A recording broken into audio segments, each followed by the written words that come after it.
So many desires, or as many desires, so many blankets.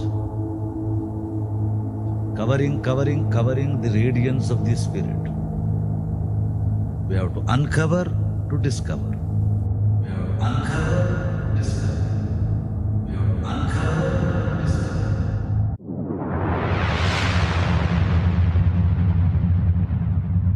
Welcome, everyone, to the Divine Discoveries podcast. This is our 6th episode, so we're really excited to get started here. There's a lot to talk about, so I'm going to go ahead and get the prayer started. Om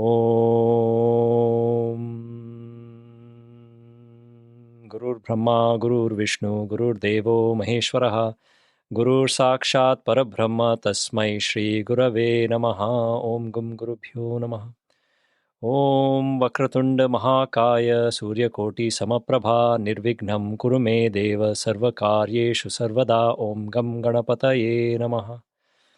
Om Sarvamangala Mangalye Shive Sarvartha Sadike Sharanye Trayambake Devi Narayani Namostute Om Dum Durgaye Namaha.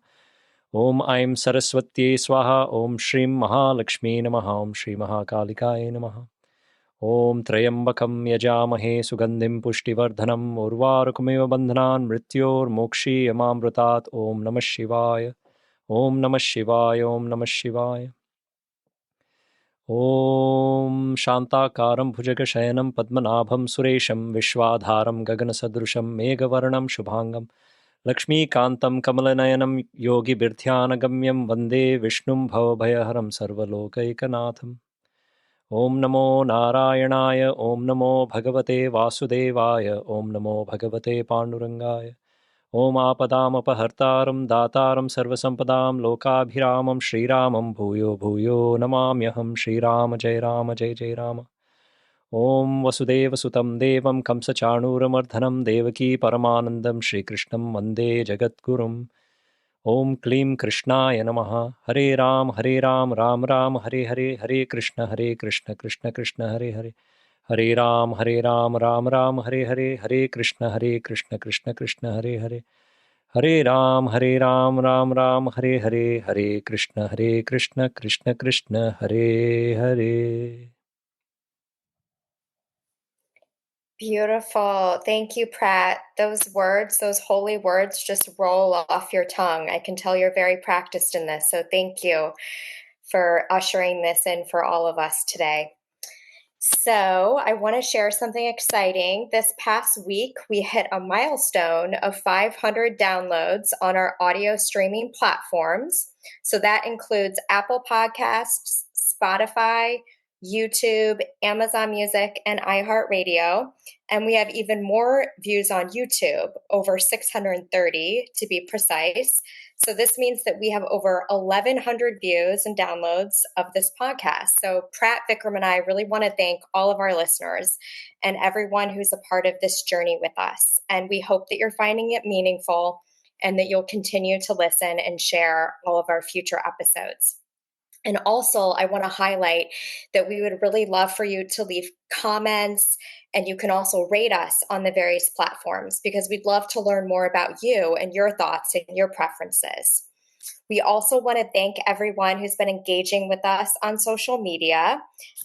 We presently are on Facebook at Divine Discoveries and Instagram, which is divine_discoveries_108.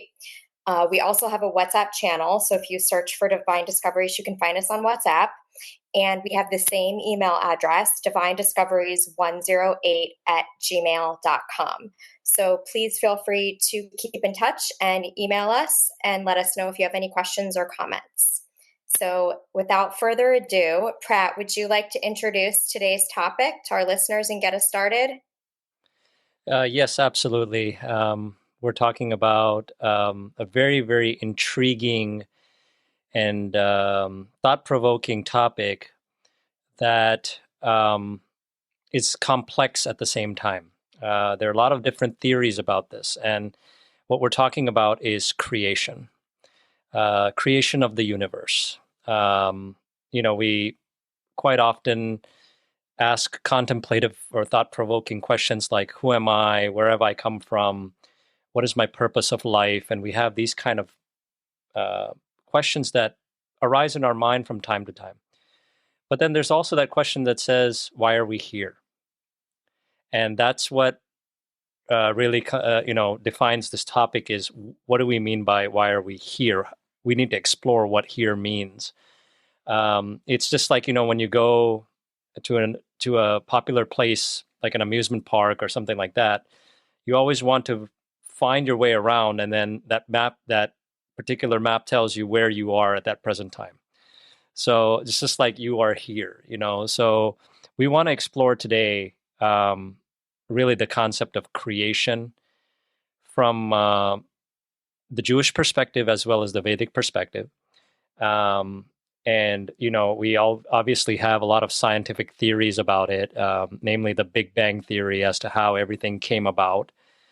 Obviously, these scientists were very intelligent and used a lot of their knowledge to try to find that answer, find the conclusion.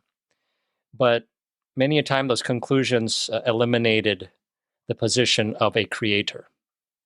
So that's the reason why we wanted to explore the Holy Scriptures and see what they had to say. So to begin with, I'd like to actually have Kristianne shed some light on the Judaic viewpoint on creation. So Kristianne, please. Sure, thank you. Okay, so I'm going to start with the beginning, which is our book of Genesis. That's the first book of our Torah, which is our holy book. And the Christians also look to this. It's part of what they call their Old Testament.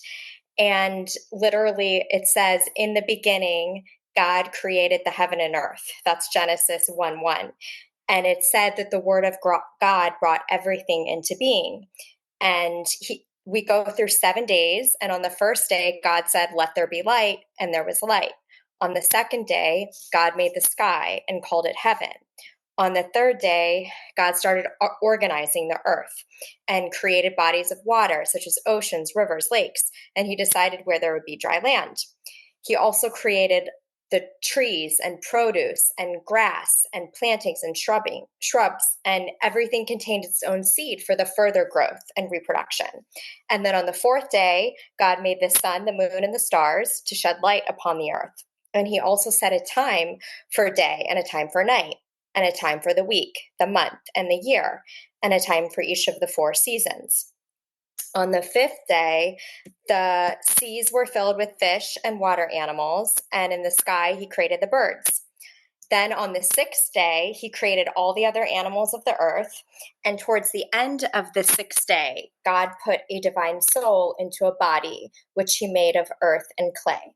And he created man in his image and gave humans the power of speech. So God blessed them and said to them, be fruitful and increase in numbers. This is to the human beings.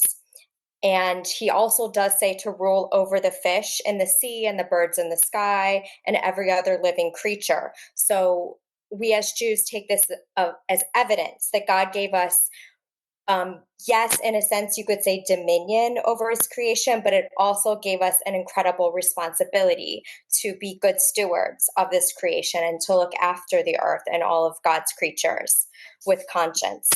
And then on the seventh day, everything was created and put into shape and order. And then God rested on the seventh day. He said, okay, my work here is done for now. And he glorified it as a day of rest. So that's why we work for 6 days. And on the seventh day, which is our Shabbat, which happens to fall on a Saturday, according to our calendar, but it literally means 7, Shabbat, God blessed and sanctified that day as a day of rest. Now, Bereshit is literally the first word of the Hebrew Bible, and it starts with the letter Bet.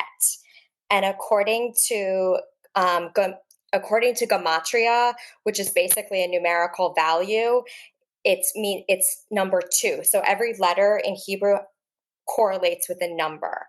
So the number for the first letter of the Hebrew Bible, Bet, means 2. So we're always going back to the idea that God created the world to have a relationship with his creations. And the word Bait means like dwelling place, house, or palace. So again, God created the world so that he could have a place to dwell. So we have this duality between creator and creation, and then the before and the after. So there's the revealed universe, which God created, and then there's also a hidden, concealed universe of which we don't know, but that's before creation. There was only God. There was no universe. There was no time. There was only God. So I know that's very, very topical, but that's sort of our creation story according to Genesis, our holy book, in a nutshell, according to Jewish scripture. So I'm just going to turn it back over to you, Prat. So can you please tell me, what does Sanatana Dharma or Vedic scriptures have to say about creation? Do you have such a story or something similar? Yeah. I mean, very, very similar. You can draw definitely some parallels. Similar to how, you introduced how God created the universe for people to dwell and for him to also basically create beings to be able to enjoy the creation that he has made. When we actually think about this, I kind of broke it down with like the who, what, why, where, and how. And Vikram's going to talk about when, because he's going to cover time, how the Vedic, calculation of time is. But basically, when we talk about who and what, right? Like who or what existed before creation. And just like Kristianne, you said at the end that, before there was anything, there was the one. There was God, and there was no time, no universe, nothing that existed or did not exist. And there was no death or immortality. These are things that I'm actually taking from hymns from the Rig Veda, where it actually describes this dark period where there's just darkness. There's no God with form or anything. It's called Brahman, which we covered in another episode. And that Brahman is called Nirguna Brahman because there's no form or attributes to that God. But ultimately, it was like a dark time. And then the question comes about, why did he create? But before I get into that, I'd actually like to say that, the theories that tell us that there is no God behind creation, I question that, because why do we create, right? Like we have that ability to create within our own, whatever powers that we have within us. We may have certain interests, like somebody may be very musically oriented, or somebody may be poetically oriented, somebody may have some other great talent. And within that talent, they can create something because they have that desire. They have something that may take them to another level than what's been established before. So if we have that power, I can't quite give credibility to theories like the Big Bang, where we talk about some sort of atomic fireball that exploded, and then it just fragments of that atom spread all over the place, and it just expanded and expanded. And when it cooled, all these species of life and plants and all this nature just emanated out of natural forces. It doesn't make sense to me, because I feel like wherever we are as a human race, as a society, as a world today, we've come a long way from the caveman days, right? And it's all because of the creative instincts that we have, with the faculties that we have, the thinking power that we have, the consciousness that we have, is how all these things have come about. So if we have that consciousness and we have those skills and that ability to create agriculturally, biologically, technologically, in so many different aspects and facets of the world, I can't imagine why there would not be a being behind all of this creation. So that's what sometimes baffles me about these scientific theories that say there's nobody who's behind this creation, but yet we create as human beings and want the credit for what we've created. ultimately, like, there are a lot of theories also for the ones who believe that God did create the universe, is that, hey, he was bored, he needed some entertainment. So he created these universes as his stage where plays are going on, and all of us beings are the actors on that stage. And ultimately, we have to play the game of life, or act in the play of life, and ultimately find our way back to the source that we've come from, which is God. There's another theory that says that God is full in himself. So there's no question of him being bored, because if he's full, if he has that sense of fullness, or purna, like we spoke about before, then why would somebody who is satisfied feel the need to create other beings from within himself? So it was really that there's so much bliss that's overflowing with God that he wanted other beings to experience that bliss. So he created other beings from within. The souls that we are have been created in order to experience the bliss. But of course, in the world that we live in of duality, we do experience the opposite of bliss, but we ultimately have to find that bliss through the resources that we get, and through the scriptures and the great Vedic, or whatever religion you're born into, the great wisdom that comes from that has been passed down, is ultimately what we're using to try to find ourselves back to that blissful point of origin, or God. So I don't really know what the answer is to the why question. We will never know, probably. But it is a question that has some people who have theories about it. So that's interesting. Now, where did God create? I consider, when we think about God as the formless, there's no end to his vastness. There's no end to it. So just imagine vast amount of space that just keeps expanding and expanding and expanding, has no end. So there is probably a very small portion within that space that's meant for creation. And our Vedic texts say that if you want to think of creation like a box, 3/4 of that box are the spiritual realms, not the material realms, the spiritual realms. So 3/4 of creation, because even the spiritual realms have been created. So 3/4 of the box of creation consist of spiritual abodes. The remaining 1/4 is what the material world is. And that's baffling to me, because we think of multiverses, meaning not one universe, but there are multiverses, multi-universes going on at the same time, existing all at once. And these universes to us are tremendously humongous, right? Like, they're so big. How do we fathom that all of these universes and material creation is just 1/4 of that box of creation? It's incredible. So that tells us that the spiritual realm is much, much larger and vast. So now we come to the question, how did God create?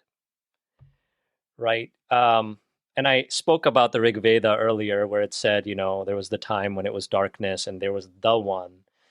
Interesting thing is, the Vedas do not give us a clear idea on this.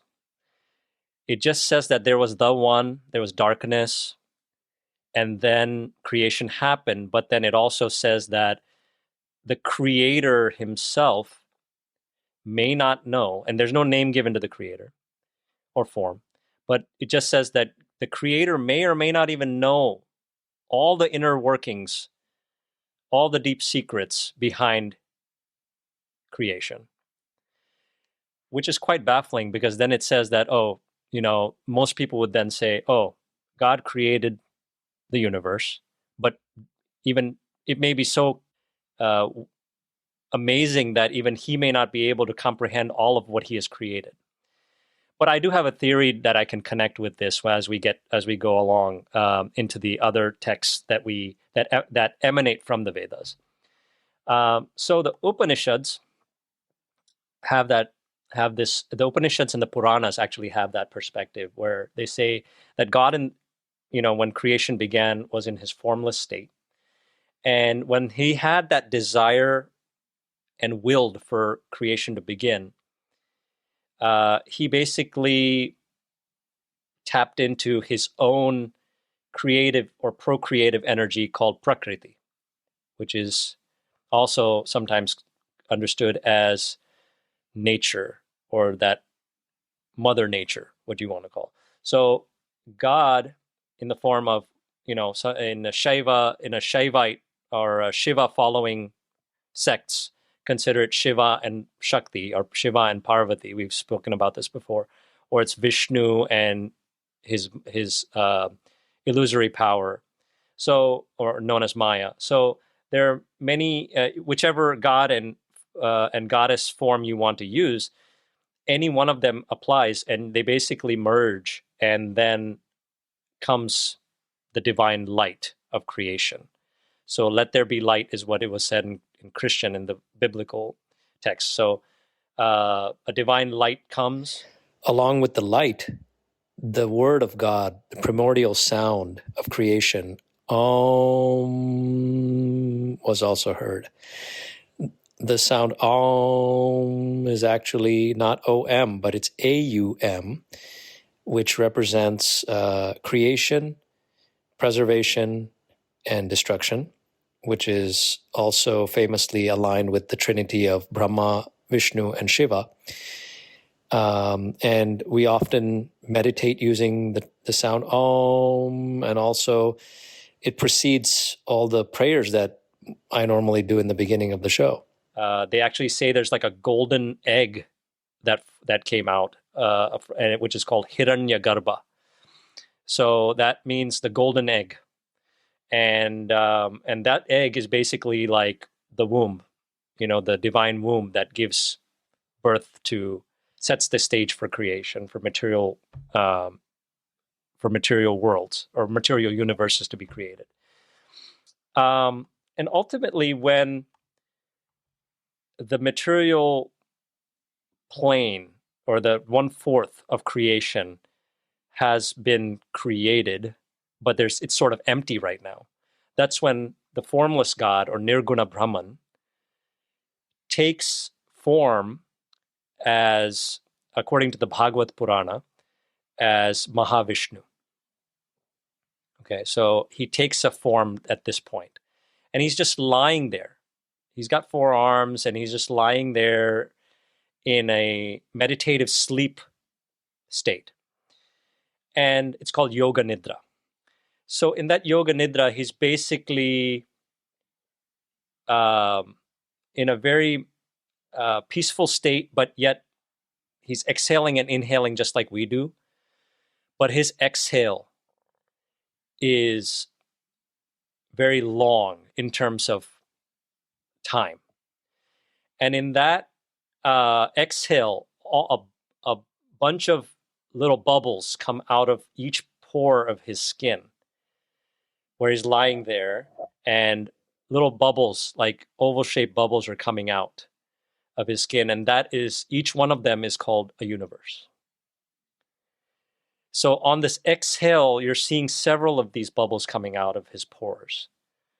So that Mahavishnu is basically giving birth, in that sense, to all these universes all at once. And then what happens is he expands himself, a form of himself. So this Vishnu, the Mahavishnu, then becomes another form of Vishnu within each universe. So he implants himself within each universe. From that Vishnu, the second Vishnu, a lotus stem emanates from his navel. And that lotus stem then blossoms into a lotus. The lotus opens up, And that's when the creator, known as Brahma, not Brahman, Brahman is supreme Godhead, but Brahma, the creator, is given birth at that point. And with the expectation that that Brahma is going to create whatever needs to be created in that universe. So all the planetary systems, the galaxies, the stars, the suns, the moons, everything, including, obviously, species of life. And so this is where the Trinity forms. So Mahavishnu implants himself into the universe, each universe, and basically there's a trinity. So he splits himself into three, actually. So there's the Vishnu, and then Vishnu gives birth to Brahma through his through the lotus that emanates from his navel, and then there's Lord Shiva, who has the portfolio of destruction. So it's Lord Brahma for the creation aspect, Lord Vishnu for the preservation, protection, sustenance aspect, and Lord Shiva, who takes care of absorbing everything back into him when it's time to wrap up the show, so to speak, for a period of time. And then creation restarts. Essentially, from that point, when we talk about our particular universe, and I'm guessing it may be the same for other universes, but at least with our universe focused on that, what we have to understand is that there are, Vikram, I'm sure you've heard it being referred to as three lokas, or Tino Lok is said a lot or heard a lot in the Ramayana, Mahabharata and stuff that we've watched. So really what that doesn't mean that there are just three realms within the universe. There are actually 14 of them. But the earth is considered the realm of karma. So that's the central realm. That's where we reside, right? They say three lokas, which means the 7 upper lokas starting with the earth, and then the 7 below that. But ultimately, it's 14 total, and the earth is in the center. There are 7 regions that are below. They're called talas. And I have a video of Guruji that he's going to explain all that later. And but just like we would imagine, lower systems are where you would have demoniac beings living there, more darkness, more hellish in nature.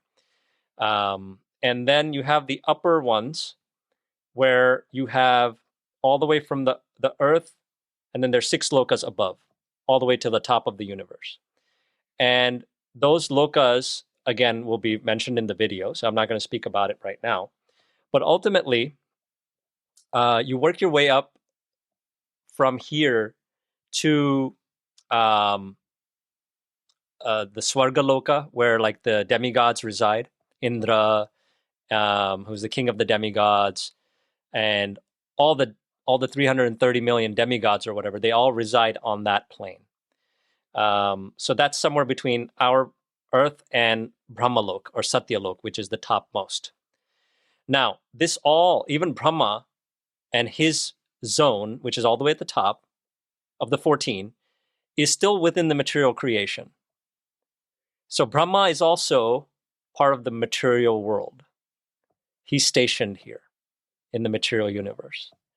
So ultimately, that's not the zone we want to get to. That doesn't give us moksha if we actually go to Brahmalok or Satyalok, also as it's known. What we need to go to is where Vishnu resides, and that is Vaikuntha Loka. And that ultimately will give us the release or the liberation state. So we need to transcend ourselves past all these other lokas that do give us merits and pleasures and good, we get to enjoy the results of our good karma there. But ultimately, it doesn't take us out of the birth and death cycle. So that's why we have to keep coming back, no matter where we go, within these 14 zones. Now, one of the things that the Bhagavad Gita speaks about very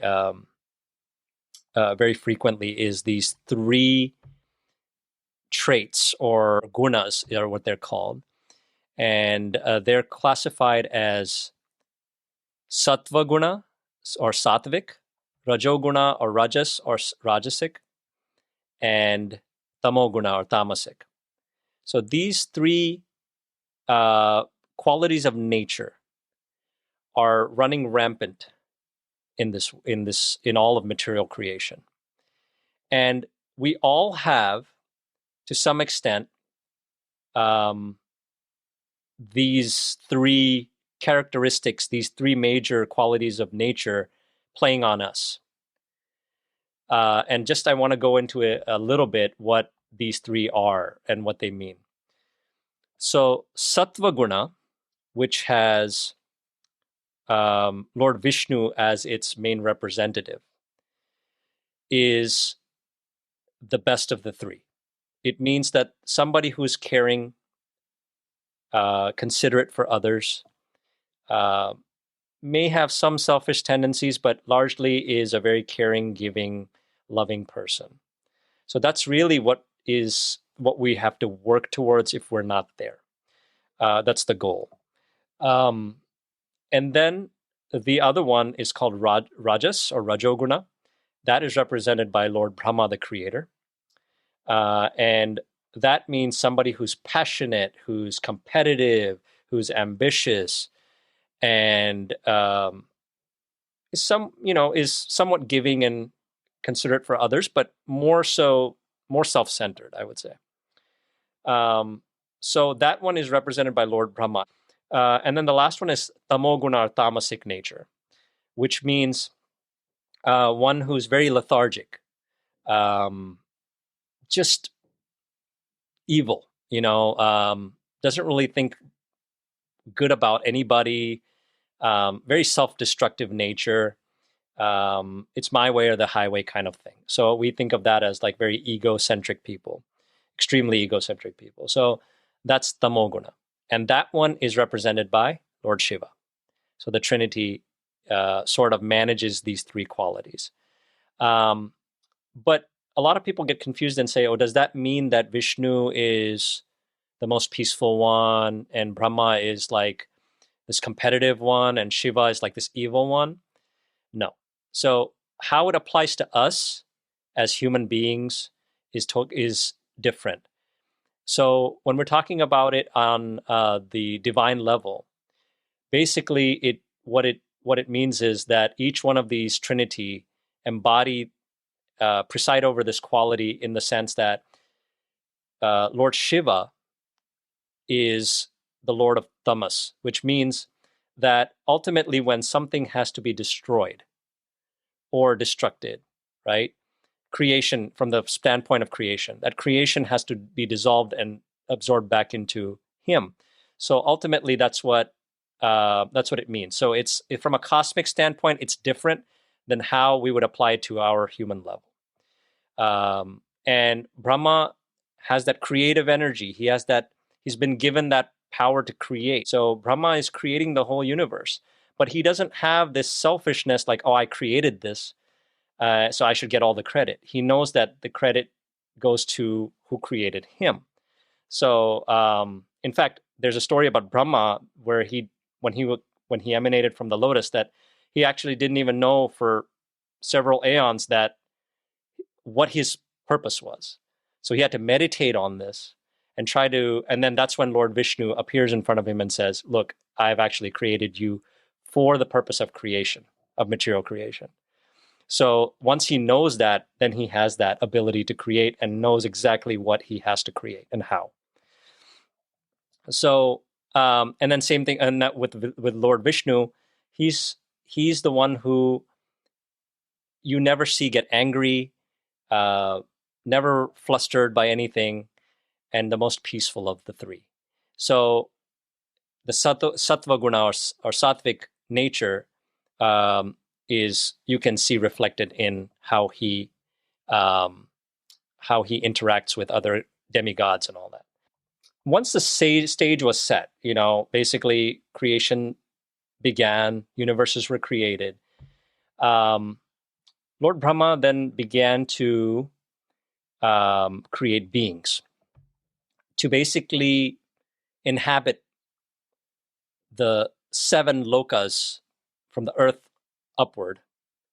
And he created mind-born sons. So basically, it's like mentally he's thinking about, okay, I want to create these kind of beings. So they appeared.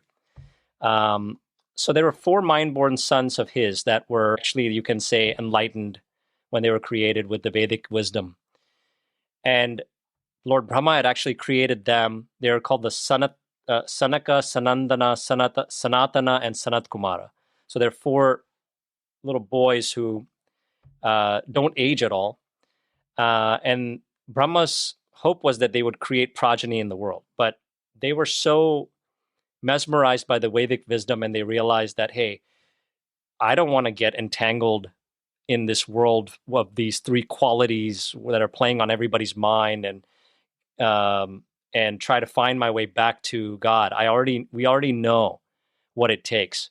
So we're not going to engage ourselves in creating more beings. So please give that job to somebody else. So then Brahma then created these 7 seers called the Sapta Rishis. And those great 7 seers were also knew the Vedas, but they did create progeny. They did create different aspects of nature, like plant life and animal life and things like that. So Brahma empowered them to be able to do that. And furthermore, there were these progenitors called Prajapatis that also then created the beings that inhabited not just the 7 upper regions, but the 7 below earth, called the talas or patalas and stuff. So the demonic beings as well were created by the same Brahma, or through the same Brahma. And ultimately, then it comes to human beings, right? Like the animals are there, the birds, the aquatic life, all of these have been created. And now it's humans. So just like the Christian theory of Adam and Eve, we have the same kind of concept, where there's the first man was called Manu, and the very first one was called Swayambhu Manu, and he was given a female companion named Shatarupa. So they both were obviously given the instruction by Lord Brahma to create the human race. So that's what we believe is the start of humanity on this earth, on this planet Earth. And ultimately, that Manu changes after every so often. It's called a Manvantar, and Vikram's going to get into that. But after every Manvantar passes, a new Manvantar begins, and that Manu who starts the human race, who's the father of humanity, ultimately will be a different Manu. His name will be different. It could be a different being that takes that, a different soul who has earned his way to be that first progenitor, to be that first father of mankind. Can be different, and it can change based on merit and karma.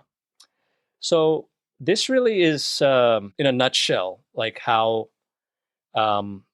life was created on this universe and how these universe actually came about. Now, a couple of things I'd like to actually speak about when it comes to human body, and even animals we share some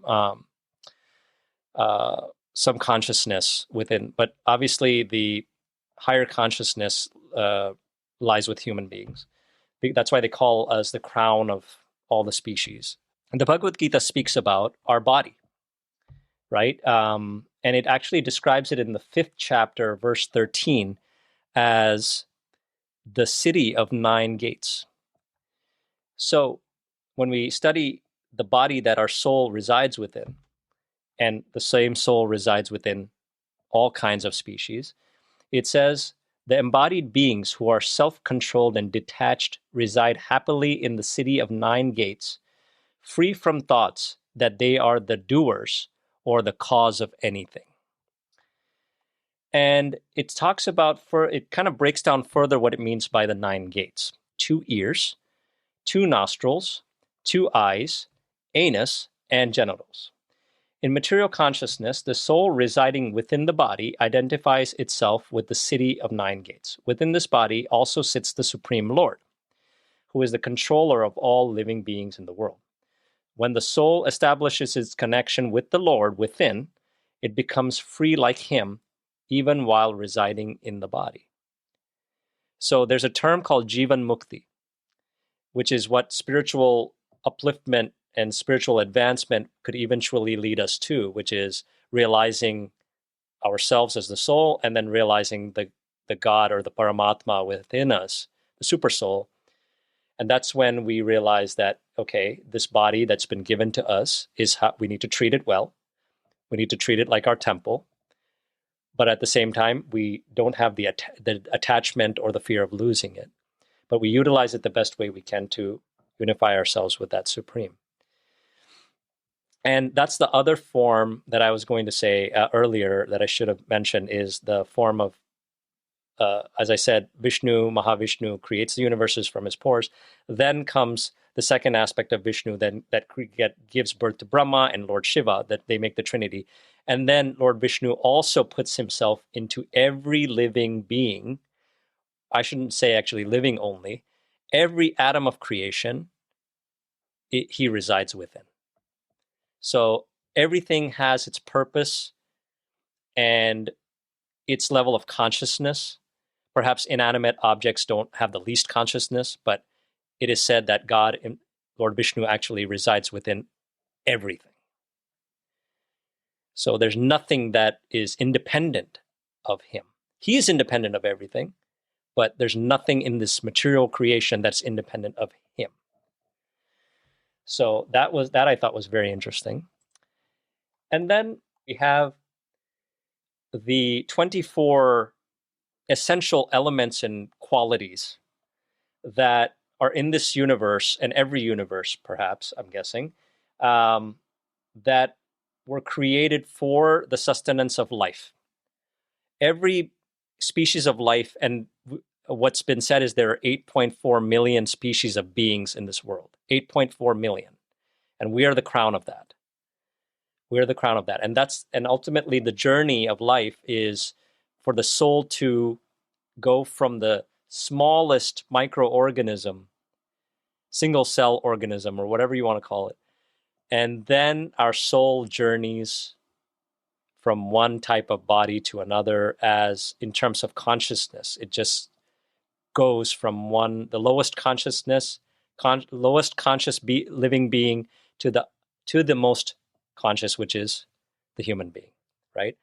This kind of touches on Darwin's theory of evolution, actually, because that theory states that we were amoebas in the beginning, and then we gradually, the amoeba turned into different forms of life, like plant life, aquatic life, amphibians, reptiles, mammals, primates, and then human being, based on the level of consciousness.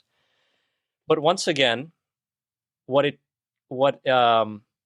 takes away, when we actually read our scriptures, we realize that there have been other aeons or eras of time where human beings existed before this.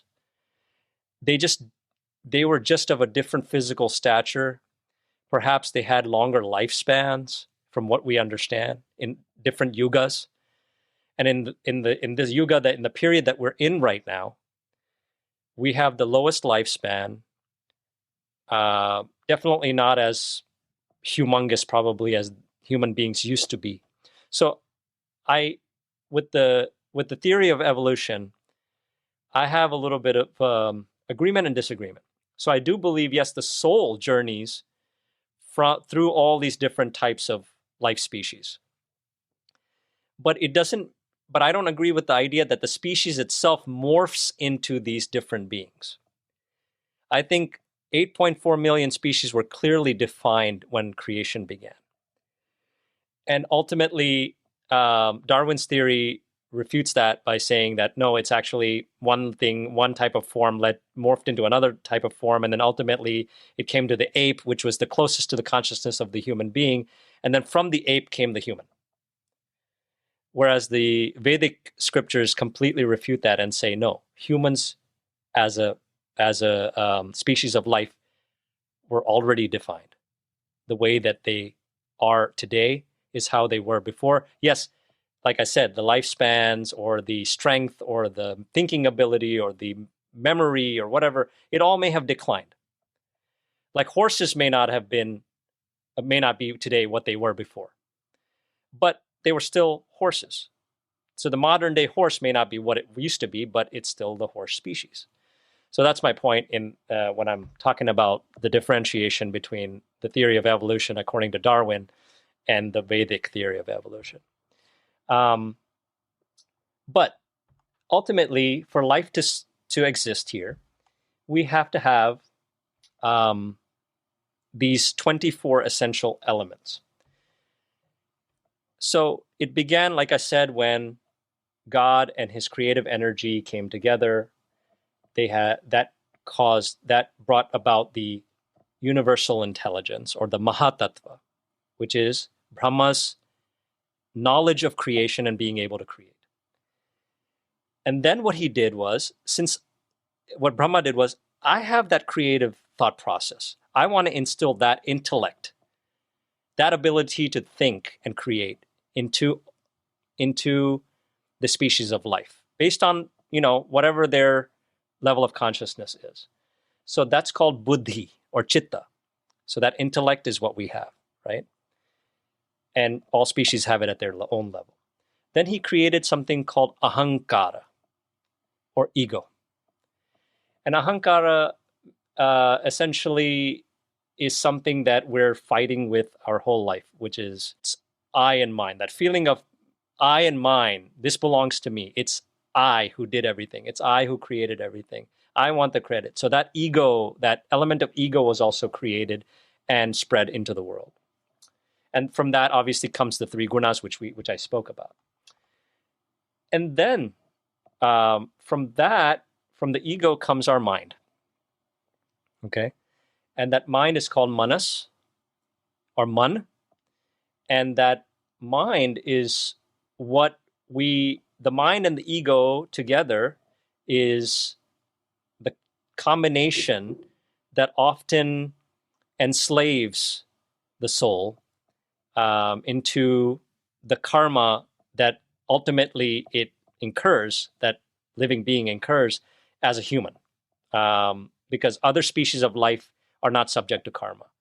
But the mind and ego, and how these three, the sattva, the rajas, and the tamas that I mentioned earlier, how these three qualities of nature, how they play upon our mind and ego, is precisely how we are as people, So a lot of our personality comes out through how these gunas, which one predominantly is within us, and how we work on ourselves to control these gunas and try to work our way towards the sattva guna, which is the best of the three, and also how much we can bring our ego and mind into control. But these aspects of life have been instilled into all living species. Then from there, we have the 5 cosmic gross elements. And the first one being ethereal space, ether. The next one is air. From ether, air. From air, Agni, which is fire. From fire comes water. And from water comes earth. So those are the 5 cosmic elements. And the 5 properties that connect with that are called the tanmatras. Okay? So we have our 5 cosmic elements, gross elements, which is ethereal space once again, air, fire, water, and earth. Our bodies, all matter is some combination of these 5. Okay? We're all made up of these 5 elements. Now, how do we experience these 5 elements, these 5 cosmic elements? Those are called the 5 objects of sense, tanmatras. So those tanmatras are shabda or sound, sparsha, which is feeling of when you feel something, touch, like rupa or form, rasa or taste, and gandha, which means smell. So this is how we experience these 5 elements. Now, take yourselves off mute, guys. We're going to play a little game. Okay, we're with you. All right. So what are the 5 cosmic elements? Air, ether, water, fire, earth. Perfect. Sounds good. You got it. Okay. So I also told you the way we experience it, right? The 5 objects of sense, which is sound, feeling, touch, form, sight, taste, and smell, right? These are our 5 senses. So when we talk about ethereal space, right, which one of these applies to ether? How do we experience ether? Which one applies? Which one of these sense objects applies to ethereal space? Take a guess. It can be more than one. I'm going with touch. Yeah, same. Like you feel the breeze on your face, the ocean breeze blowing in. So you guys got the second one, which is air. So that you do feel air. So the touch is correct when it comes to air, but ether, no. Ether is only sound.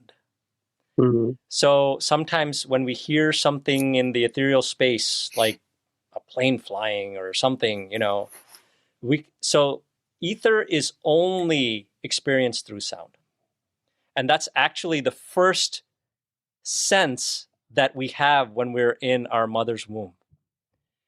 We're not able to see anything. We're not able to taste anything. We're not able to touch anything. We're not able to smell anything. We can only hear. And similarly, I heard when somebody passes away, the very last sense that they lose is sound. So everything emanates from ether, and ether can only be experienced through sound. Wow. Yeah. Now, let's talk about air. So you guys already covered one of them. Air, you experience through touch. You feel the breeze, right? But there's one more for air. Smell? You can Half say credit? that, but actually they say it's the previous one plus one. So it's sound, because you can hear the wind, and it's touch. Okay? So Now, the reason there's Mm-hmm. smell is because then you get to the earth aspect of it, but we'll get there. So now I told you, I gave you guys the clue, right? It's what was before for the element before plus one. So let's talk about fire now. You can hear fire, right? Touch it. You can touch it. You can touch it and get burned. And what's the other one? You can smell it too. You can smell it, but again, the smell varies based on what you're lighting fire to, right? Yeah. So that kind of takes that smell. You part can away. see it also. That's it. Sight or form is what fire has, that none of the other elements have. So then we come from fire to water. So we have sound, we have touch, we have form. So water has all those. Yes. What's the other one? Taste. Yes. Taste. You got it. Taste. Okay, so water carries all these. And then the last one is earth. So what's the one that we haven't spoken about? But it has been mentioned in the other... you guys mentioned it a couple times, but then I negated it. Sight? No, sight was with fire. Oh. Well, the smell, right? Smell. Yeah. Yep. Smell. Okay. So the earth and what it produces is what ultimately gives that smell. air carries that smell. I understand how you guys thought about that with air and with fire. But ultimately, like I said, you can set fire to a candle and you can set fire to wood and you'll have totally different smells. So, but it's when the earth gets involved, when all of these objects of sense are integrated. So this is pretty cool, right? So that's like at a macrocosmic level, right? So similarly, we have those 5 faculties of senses within our body, right? How we hear something with our ears, touch with our hands, see with our eyes, taste with our mouth, taste buds and all, and then use our nose to smell. So these organs have been so, all these bodies have been so perfectly designed, integrated to use these sense organs with the power to be able to use those sense functions. And we use that. So those are called jnanendriyas, right? The hearing, the touching, the seeing, the tasting, and smelling. And then we have the karmendriyas, meaning what we use this body for, largely, is speech. Being able to grasp something or grab something, touch something.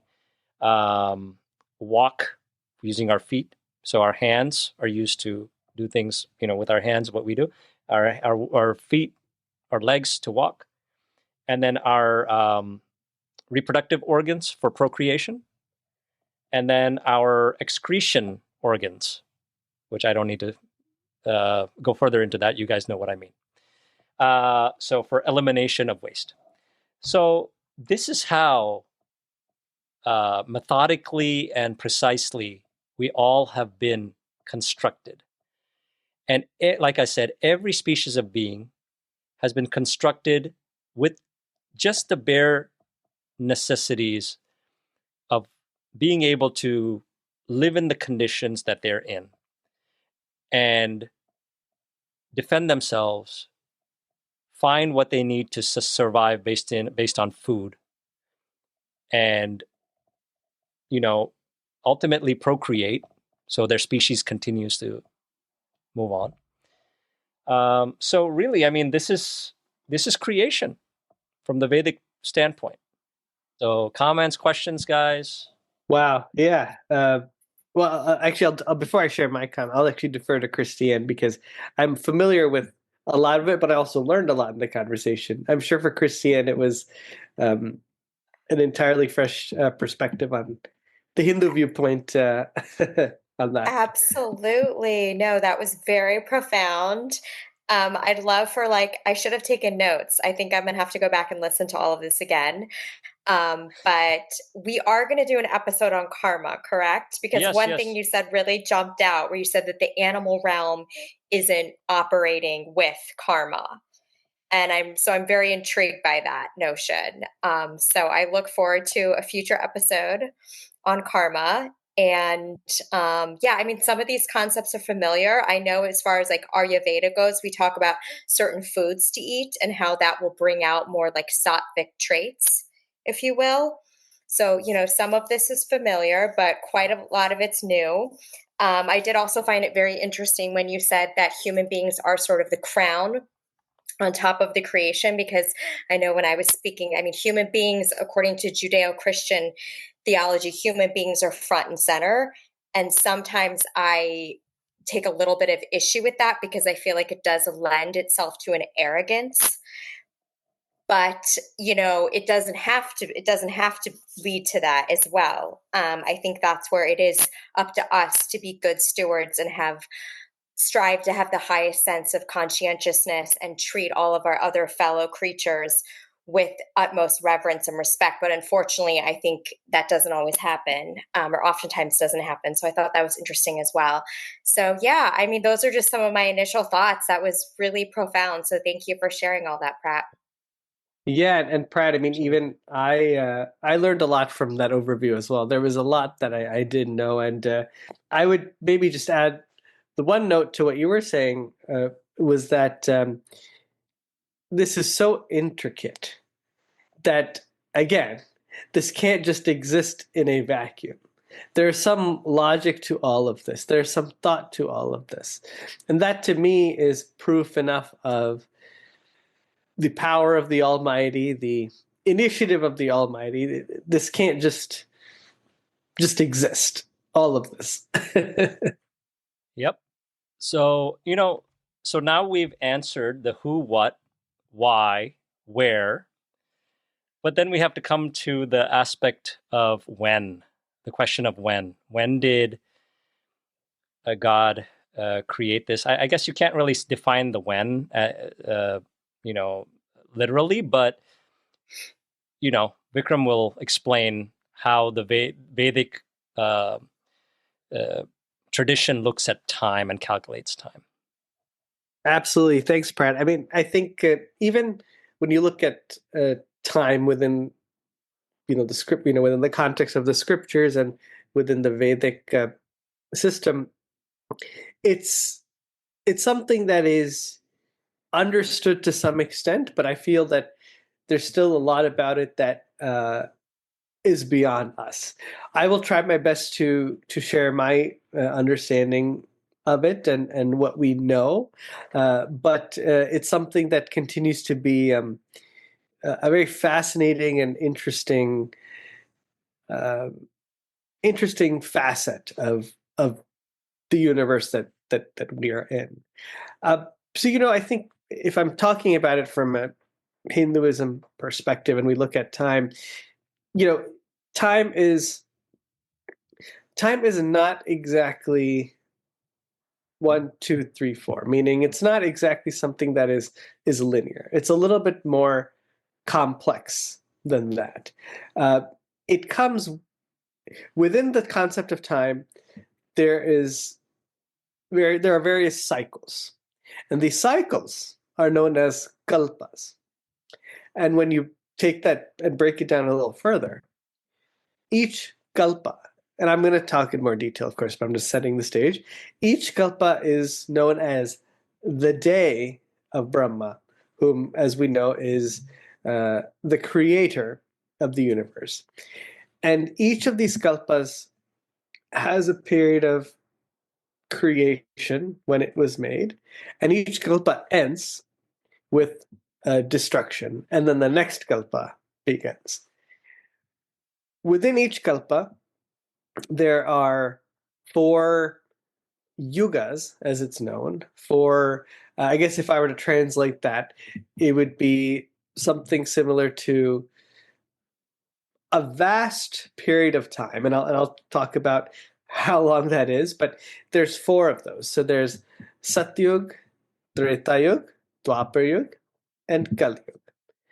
Currently, we are living in Kali Yug. And Kali Yug is known to be, an era that has the most amount of turmoil. Now, with each of these yugs, they get progressively more and more tenuous. So Satyug is kind of the most ideal yug, if you will, right? Then you get into Treta, which a lot of the idealism is still there, but it starts changing a little bit. Dwapar, it gets more and more tense, and then Kali Yuga is when you can think of there's a rampant loss of morality. There's a lot of unease in the world universe, a lot of unrest, a lot of ego, and I think we've mentioned this before. Is that at least I when I think of each of the yugas, I think of it in the context of the connection to God and the ability to achieve salvation. Now, if you look at something like Satyug, to achieve salvation, you have to do a whole bunch of things. But you also are able to do that because you're in a more ideal state. Now, by the time you get from Satyug to Kali Yuga, where Kali Yuga is a very tense world, the only thing you have to do to get that salvation is to remember God, be devoted to God, and that in and of itself will lead you to salvation. So at the end of Kali Yuga, there's going to be something called pralay. Pralay, end of the world, end of the universe as we know it. And then the new cycle will begin. So in a nutshell, that describes that aspect of it. Now let's break this down. If we talk about human years and we talk about the Yuga, so Satyug lasts about 1,728,000 human years. Okay, and collectively these 4 yugas last about 4,320,000 human years. So Satyug is 1,728,000 of those human years.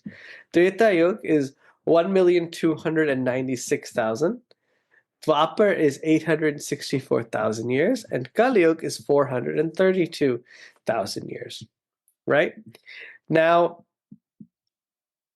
when we talk about another aspect of this, which is called the Manvantar, which is the period of time that the cycles last. The Manvantars last in human years about 306,720,000 years.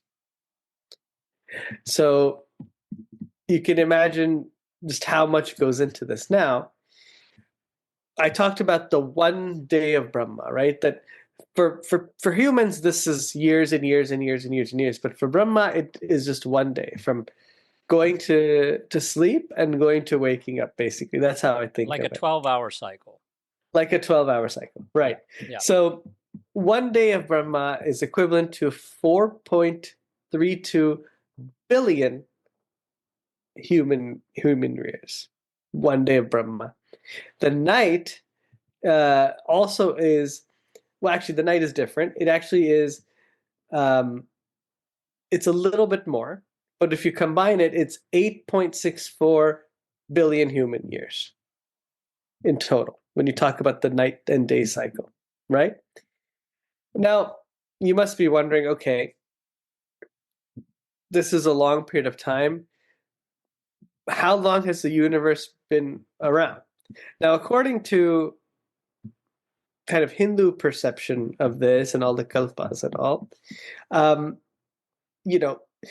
the universe is estimated to be about 155.52 trillion years old. So just think about that. 155.5.2 trillion years old. So we can't even fathom from where we started and where we've ended up and what has transpired in that time. Right? So now when we talk about Kali Yuga, in which we're in, I mentioned that it's about 432,000 years. Now, as of last year, about 5,126 years have passed. So we still have about 426,874 years remaining. Now, let me put this into context. So that's a long time. And some of us may feel that,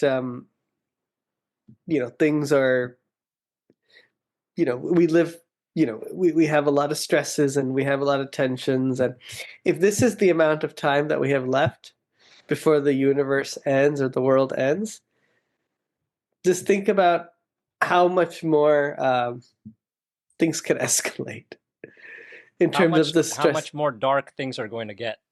Yeah, how much, and just, that's also hard to fathom. But, the threshold of the world is very high. And in order for, aside from the time period of these things, in order for the world to reach a point where it's time for a new world to begin, it has to reach basically a point for Mother Earth to be like, I can't tolerate this anymore. Mother Earth is very strong, and there's still some time left to go. So I don't know if it's a blessing or not a blessing that we won't see the start of the Satyug, which is going to be the beginning of the new cycle. I don't know if but yeah, that's something that we will not see in our lifetime either way. Not in our lifetime, but who knows if we are reborn over and over. Yeah, and over not again. in this form and not in this No, life, but no. but yes, it's possible in another another incarnation. Yeah. Actually, they say, based on what our goal should be, we shouldn't want to see another lifetime at all. That's also true. That's what That is also true. moksha means. You're residing where God in God's abode, so you're not coming back to Earth for another go around of this. Right. That is also true. So the sole reason I would maybe want to see that kind of end period is because the 10th incarnation of Vishnu, the Kalki avatar, is expected to come on Mahapralaya, right? The incarnation will already be around, but will make the presence known during that time. So just to witness that would be something amazing. But again, with Vikram Mathur's eyes, I will probably not be seeing that. And then just a little bit more about Kali Yuga. It essentially began when Lord Krishna, the 8th incarnation of Lord Vishnu, was on the earth. And it started, actually, to be more specific, around the time when that incarnation was ending, right? And there's just a really interesting story about kind of how Kali Yuga came into this world. So Lord Krishna's first cousin was Arjun, whom he had recited the Gita to. And Arjun was the main hero of the Mahabharata, right? One of the 5 brothers, the Pandavas. So Arjun's grandson was King Parikshit. King Parikshit was known to be a very pious and honest king. And he was in the forest one day, and he was confronted by a man with a very unique appearance and strong demeanor.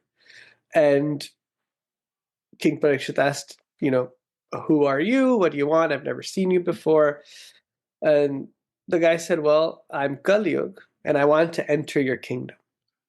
Now, everyone knows what Kali Yuga means, right? It means a more, less moral society and all that. So King Parikshit said, hey, no way. You're not entering my kingdom. I mean, I know what you mean to this world, so you're not going to find any place. Kali Yuga was a smart guy. He knew how to, or this manifestation was a smart entity, and he knew how to manipulate the king, which is also a sign of Kali Yuga in and of itself. He said, look, king, I've come into your refuge. You're known to be somebody who's righteous and to help those who need help. So, please help me with something. So King Parikshit thought about it, and he said, you know what? I'm going to give you a spot or spots, but they are not going to be in the traditional places where people are allowed to go or where there is people of good values and morals. You're gonna be in places where drinking happens and where brothel like areas and those kinds of places. That's where you're going to be. I think he also mentioned gold, if I'm not wrong. Oh yeah, I'm getting to that. Yeah. Okay. Getting to that. So yeah. So then he said, okay. He said, yeah, okay, those places are fine, but I need something else. So without thinking, King Parikshit said, okay, yeah, you'll be able to live in gold also. Now, what he didn't think about was the fact that he was wearing a gold crown. And Kali Yuga entered into his gold crown, which means he had the ability to control his thinking a bit. Just shortly after that, King Parikshit was wandering, and he got thirsty, and he entered an ashram, and he saw a sage sitting there, and the sage was in deep meditation. King Parikshit said, hey, I'm King Parikshit, can I have some water? I'm really thirsty. The sage didn't move. He asked once or twice more, and he started to, get a little antsy. And then Kal Yuga started speaking in his mind and said, look, this person is not asking the king for water, or even asking him to sit. I think you should kill this sage. And Parikshit, being corrupted for a moment, was about to do it, but his willpower stopped him. Then he's like, what do I do? What do I do? He saw a dead snake on the ground. He picked it up and he wrapped it around the sage's neck. The sage's son saw this and was furious. And he cursed King Parikshit that 7 days from now, you're going to be bitten by a really one of the most poisonous snakes. And there's going to be nothing that'll be able to prevent this curse from being stopped. So when King Parikshit found out, he was horrified because he was a pious king. As soon as he took his crown off, his mind stabilized. And he was advised that, look, you have 7 days to live. You can't do much else. So listen to the Bhagavad, listen to stories of Lord Krishna, to Lord Vishnu's avatars, and that will give you the path to salvation, which is what you do in Kal Yuga. And that is what happened. I know I went off a little bit on a tangent, but since we're talking about Kal Yuga, I thought I would mention that anecdote about how in this particular cycle that we're in, how it came. But yes, in a nutshell, that's a little bit about time under the Vedic and Hindu perception. I don't know, Prad, if I missed anything, but No. I mean, that was great. Thanks for covering time. But I think the way you ended off with this story of King Parikshit is apt, because I also used the Bhagavad Puran as the reference for the creation story that we can relate to much simpler than what the Vedas were describing. The Vedas are very abstract and very difficult to understand. So the Puranas have given more shape and more relatability to a lot of these concepts, Right. And, what else is very fascinating, which I'm just realizing, is how an incarnation of Lord Vishnu, whether it's the end of the Krishna avatar, and then at the end of Kal Yuga, the coming of the Kalki avatar, and then the beginning of this cycle, I think from the Satyug aspect, was with the Matsya avatar involved, Lord Vishnu's fish incarnation, which brought Manu and the Saptarishis. It's interesting how so many of Lord Vishnu's avatars played a key role during these time periods also. So my first ever knowledge of what the end of the world means and all that was through the Matsya story. And the concept of the night of Brahma and all that really came from that. So it's fascinating to learn a little bit more about it. Yeah, and I think when you mentioned the pralay, which means really like the deluge of the world, it's now going to reboot in some fashion. I think that every time the 4 yugas finishes, that's not a major reboot happening there. Meaning the next yuga or the next cycle of the next maha, I think, if I'm not wrong, the 4 yugas is called a super yuga. Put together, it's called a super yuga or a maha yuga, right? So after the Kali Yuga ends, then the next maha yuga begins with the Satyuga again, which is a fairly quick reboot from what I understand. Then we get a little bit of a longer reboot when we talk about the Manvantar changing. So you have the Manu and his whole lineage for however many human years that is. And then when the next Manvantar comes, and I think there are 14 of them in Brahma's day, if I'm not wrong, 14 Manvantars pass, right? So then when each Manvantar changes, I told that there's a new Manu that takes over. So that is a little bit of a longer reboot, if I can make sense out of it for everybody. And then when Brahma's day, which is a kalpa, which makes up 14 manvantars, is one day of Brahma, right? The day of Brahma when he's awake and alert and all that. So when he goes to sleep, his cyclic rest, which means actually that everything goes into an unmanifest state for almost the same amount of time that his day lasted. So for a long period of time, there's nothing going on. It's darkness again. We're in that black hole or the void or whatever you want to call it. And then creation reboots again. So that's the longest period of rebooting that takes place. So it's just an interesting way to look at these because I don't think they're all the same.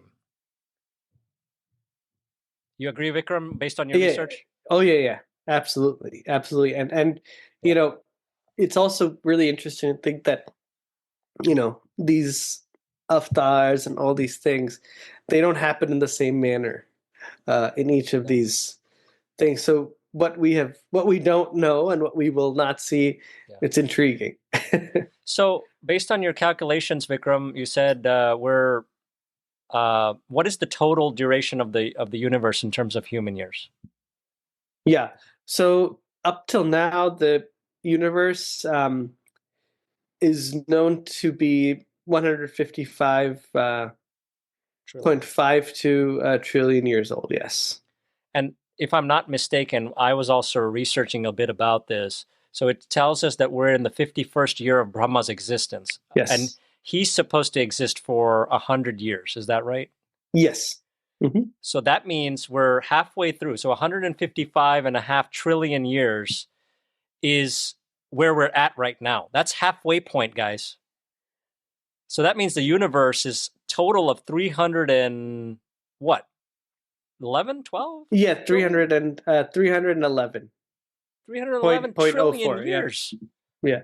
That's how long a universe lasts. And bringing it back to where I started with creation, that's an exhale duration of Mahavishnu. So Mahavishnu's pores are coming, you know, where the universes are coming out, coming back full circle here. So by the time he inhales and all of these universes go back into him, 311 point some trillion years has passed in human years. Mind-boggling, to say the least.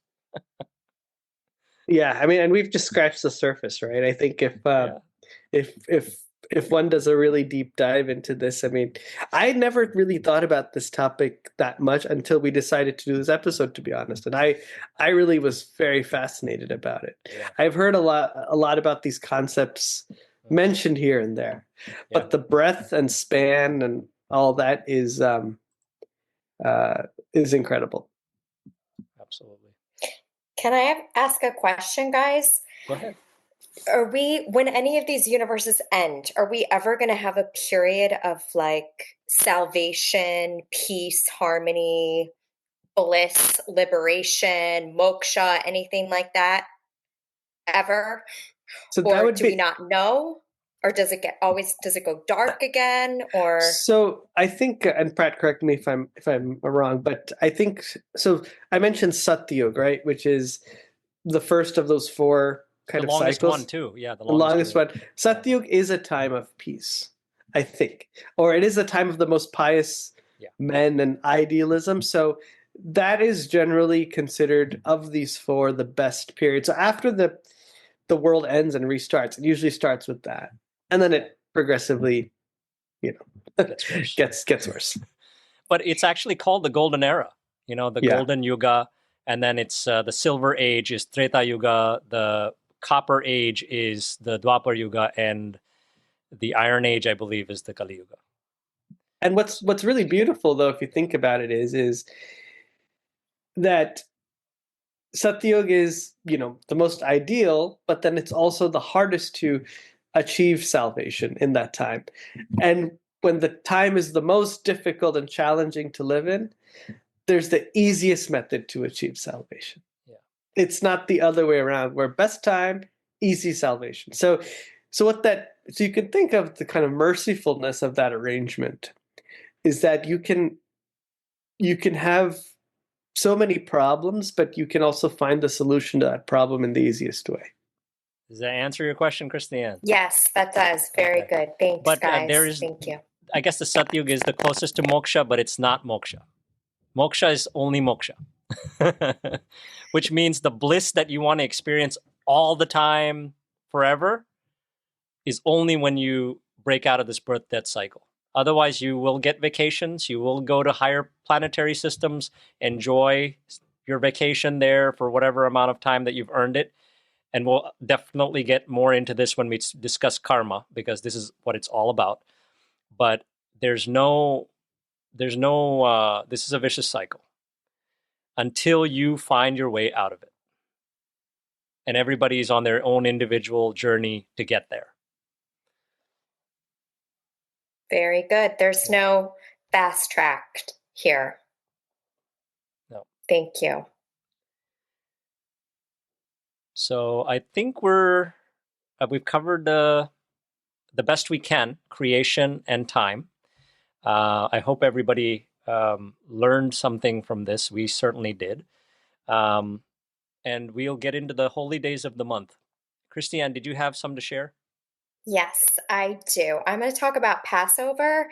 So I know it's now May, but we're going back to April, right? April, yes. So, yes. So we celebrated from April 12th to 20th. It was a very, very widely celebrated holiday, and it commemorates the biblical story of the Exodus. So that's when the Hebrew slaves were freed from bondage in Egypt. And in the story of the Exodus, God sent 10 plagues upon the Egyptians, and the 10th one was to kill the firstborn son in every home. However, the angel of death passed over the homes of the Hebrews, so their sons were spared. So that's why we call it Passover. And every year on Passover, Jews are commanded to tell this Passover story. It occurs during a special meal called a Seder. If anyone ever gets invited to a Seder, you want to eat before you go, because it's a very, very long ceremonial process. There's multiple steps, and every food is very meaningful and symbolic. And we read from a special book called the Haggadah, and we retell the story of our ancestors' journey from slavery to freedom. And in preparation of this week-long holiday, we remove what's called chametz, which is leavened bread, from our homes, and we don't eat any of it. And we also don't eat wheat, barley, rye, spelt, oats, rice, corn, millet, or legumes. So basically, it's like, what are you eating? It's a great time to go on a diet. And we eat matzah, which is unleavened bread. So we're basically commemorating the fact that Jews left Egypt in a hurry, and we didn't have time to let the bread rise. So that's the matzah, the unleavened bread. And it's also a symbolic way to remove the puffiness of our souls, which can be like the arrogance or the pride of our souls. And, this is a big festival holiday, and it's symbolizing liberation, not only from physical oppression, but also from spiritual enslavement. So this dual aspect really encourages individuals to examine your own lives and look at areas of your own life where you might seek liberation. So we reflect on our personal struggles, personal triumphs, and, we use the term Egypt metaphorically, in a sense, in that every one of us has something that's constricting or limiting us. And maybe it's an addiction, maybe it's low self-esteem, maybe it's a toxic relationship. I don't know, but Passover is the time of year where we ask ourselves to really reflect and look at our present states and how we're limited and what can we do to achieve a more liberated existence. So that's sort of the Passover holiday that we just celebrated last April. And that's really the only big one for last month. Got you. Thank you so much, Kristianne. That was wonderful. Thanks for adding that to our list here. So on the 6th of April, we had actually recorded our last podcast, which was on Sri Ramanavami. So we had an entire podcast on Lord Sri Ram, and I hope those of you who have heard it, have heard good feedback. But I hope if you haven't heard it, please do go back and listen to it. So we covered all about Vishnu's avatar known as Sri Ram.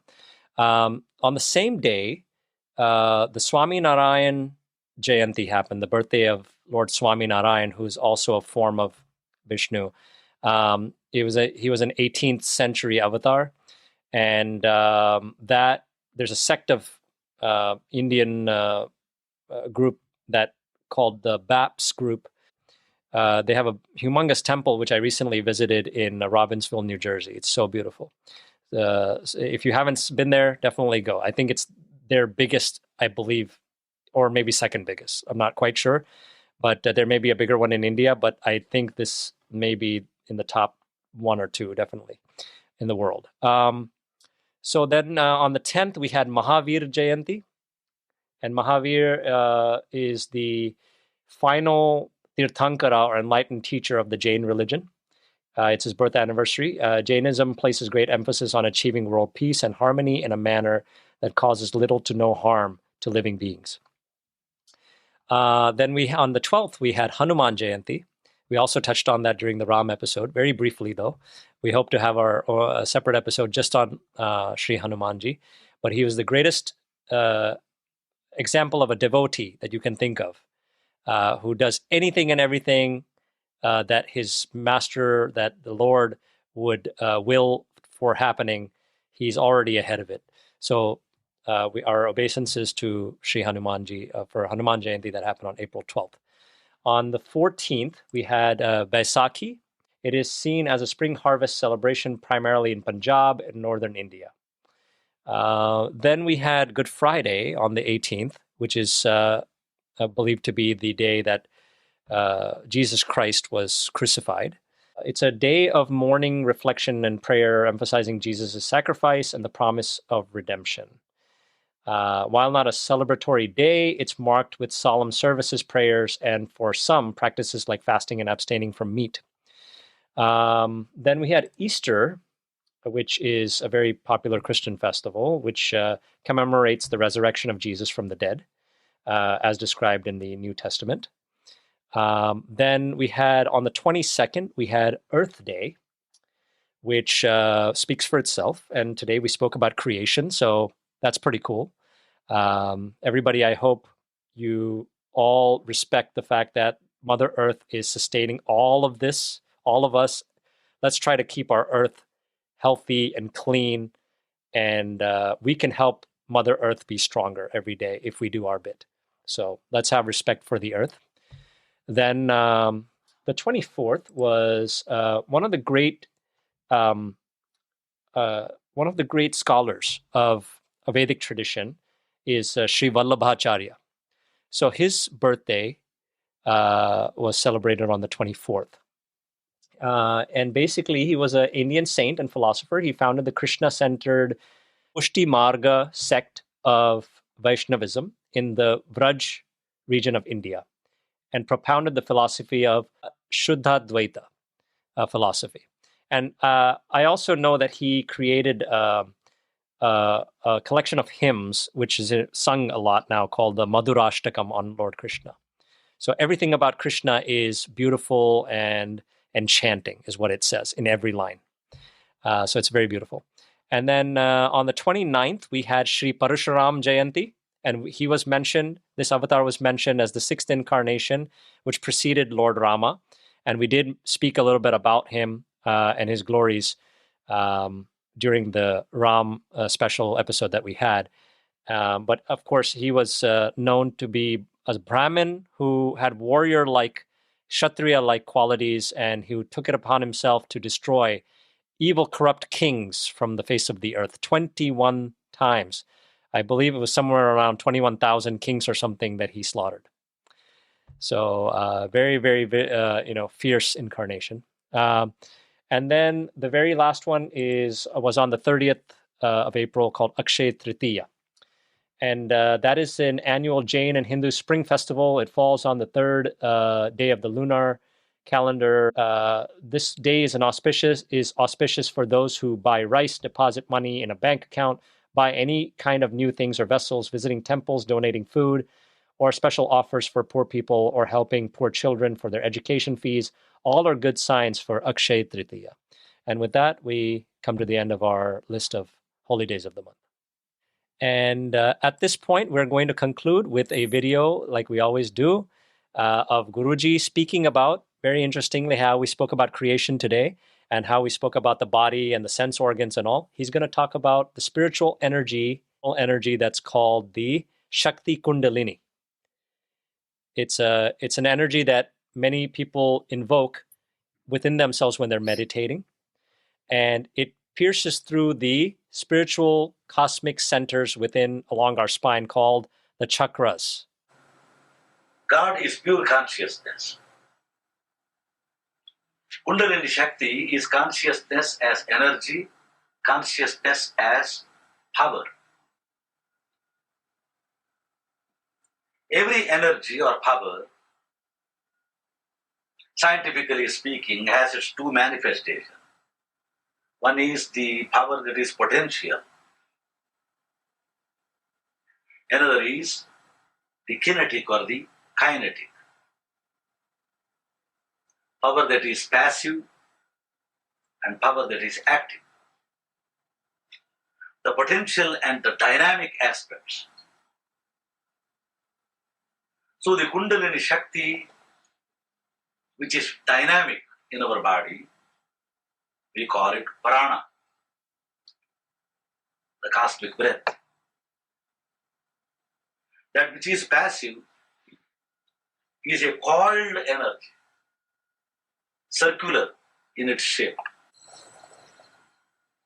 Circle is the symbol of fullness. Therefore they say God is a circle, circumference nowhere, but center everywhere. Soul is a circle, circumference nowhere, center somewhere. So the center somewhere to become center everywhere is the purpose of life.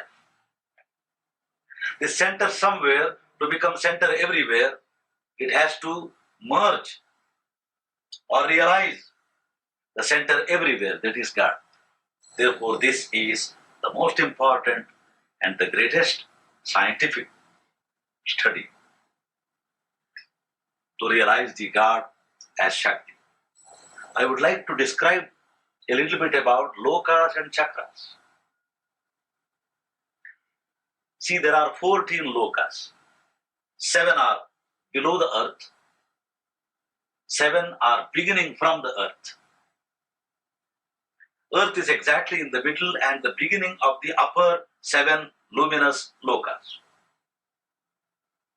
The lokas, or the regions below, are the dark regions where the demons, the ghosts, the evil spirits, the nagas, and other types of beings dwell. They are known as talas. Atala, Vitala, Sutala, Talatala, Rasatala, Mahatala, Patala are the 7 talas, the nether regions below the earth. Among the 7 upper luminous lokas or regions, the very first region is the Mother Earth, known as Bhuloka. Atmosphere is known as Bhuvarloka. Celestial region is known as Swara or Swarga Loka. Above that is the Loka of the cosmic intelligence known as Bahar Loka. Above that is Janar Loka, the Loka of the Prajapatis, the progenitors who prepare the spiritual body of the deserving souls when they reach the higher regions. And they create the Prajas, the Ganas, the Siddhas, the different celestial beings and species. Above the Jana Loka is the Tapa Loka, the Loka of the sacred 7 mind-born sons of the Creator Brahma. And finally, there is Satya Loka, the Loka of truth. That is of the Creator Brahma. Above that is Parabrahma, the Father in heaven, in the form of Shiva Kailasa or Kaivalya. Vishnu, the highest Loka, called the Vaikuntha. The Vedas declare Tad Vishnu Paramam Padam. That is the highest, higher than the highest of all the lokas, is the Loka of Mahavishnu. As are the lokas above, so are the chakras in our body. Human body, therefore, is a concentrated cosmos. It is a miniature universe known as Kshudra Brahmanda. Therefore, as there are 7 lokas above, so there are 7 chakras, counterpart of those lokas. As is in macrocosm, so in microcosm. Naturally, therefore, the earth principle is manifest in the very first chakra, the earth chakra, the root support center, known in Sanskrit as Mooladhara chakra. The second chakra, atmospheric region, the symbol of water, of watery principle, is the Swadhisthana chakra, genital center. Third chakra, third loka, Swarga loka, celestial region, represented through the Manipura chakra, solar plexus, navel center. Then we come to the fire principle, that is the navel center. That is the Swaraloka, made up of the fire principle, Agni. The fourth center is known as the cardiac center, Anahata chakra. That is made up of Vayu, the wind principle or the air principle. Now you come to the ether principle, Akashic chakra. And that is the throat chakra, known as the Vishuddhi chakra. This is Akash. Now above these 5, the brow center, this is not made up of any elements. You have heard from throat center, Vishuddhi chakra, up to the base of the spine, which is the Mooladhara chakra. These 5 chakras, the Vishuddhi, Anahata, and the Manipura, Swadhisthana, and Mooladhara, these are made up of ether, air, fire, water, and earth, respectively. Above this is the cosmic mind, known as Mahattattva. So the brow center, Ajna chakra, the 2-petaled lotus, this is made up of that cosmic mind or cosmic intelligence, Mahattattva. And beyond the third eye is the location of the crown chakra. That is the seat of God, Tad Vishnu Paramam Padam. That is really the Satya and beyond, truth, Brahma and beyond. That which is beyond is represented in the Purusha Sukta with the mantra Om Sahasra Shirsha Purushaha Sahasrakshaha Sahasrapat Sabhumim Vishwato Vritva Atyatishtatashangulam. 20 finger length above the crown chakra is the seat of Mahavishnu.